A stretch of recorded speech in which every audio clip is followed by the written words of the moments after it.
name is Ann Walters Tillery. I'm 60 years old. I live in Lincoln, Nebraska. I love the outdoors. I've always enjoyed hiking, paddleboarding, just yoga. And I love my grandkids. They're the biggest part of my life.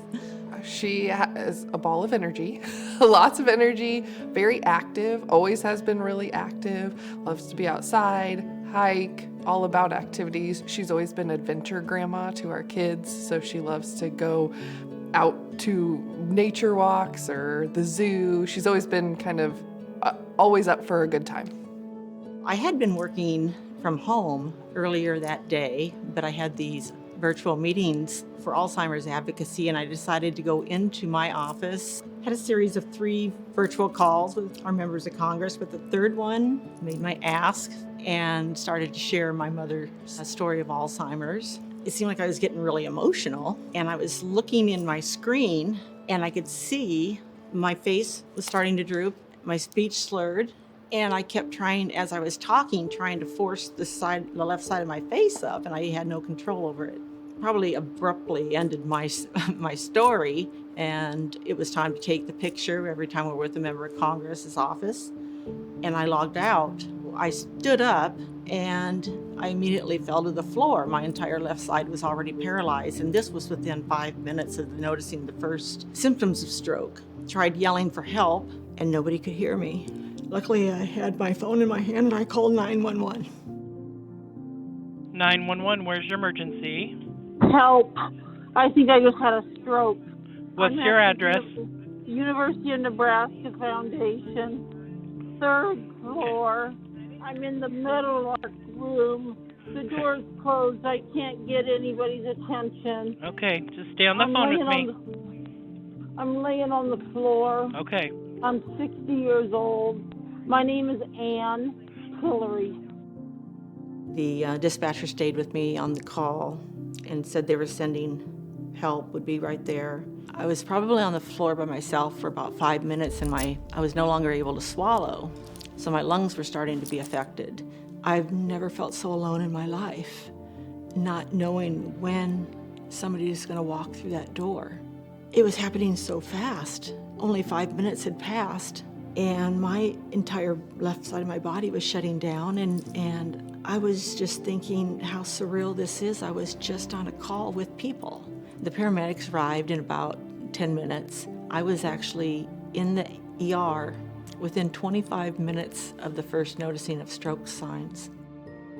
I got a call from her HR department when she was at work, and they said something had happened, and shortly after, 911 operator called me just to fill me in about where she was going. I think by the symptoms they were sharing with us, the first thing that did come to mind was a stroke. I was shocked because she is relatively healthy. She does everything to take care of herself that she can.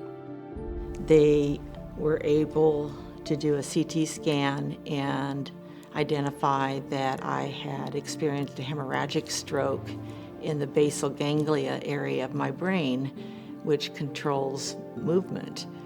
Hers was pretty severe, and especially when she first arrived, she couldn't really feel anything on her left side. She couldn't move her arm or leg and had pretty significant slurred speech. She actually had thought that it was the right side of her face that was having the trouble at first, but then when she was evaluated upon arrival to the ER, they were able to kind of show her either with a phone or a mirror kind of her own face, and she was really surprised, I think, to see that the left side of her face was actually drooping. One of the main risk factors for a hemorrhagic stroke, which is a brain bleed, is high blood pressure. I said, well, that's odd. I had just had my check 6 weeks prior, and I'd never had high blood pressure. But what had changed when I reflect was the pandemic and an interruption in sleep. I know I was not in a routine. My eating habits were not normal to what I would typically have. Thanks to a wonderful team of PT, OT, speech therapists, I'm just amazed when I look back, and I was able to, 10 days later, be walking unassisted. It is so important to set goals. I remember when my stroke, my therapist said, "What's on your calendar?" And I said the first thing was the Cattleman's Ball in my hometown of Columbus. She said, "Oh, when's that?" And I said, "Well, in 2.5 weeks." And she said, okay, how hard do you want to work? And I go, I want to be pushed at every therapy session. And by God, I can't believe it, but they got me to the Cattleman's Ball. I continued my outpatient therapy for another 6 months, working on balance, endurance, and problem solving and executive functioning skills of the brain. Therapy has enabled me to get back to my active lifestyle where I can really enjoy life.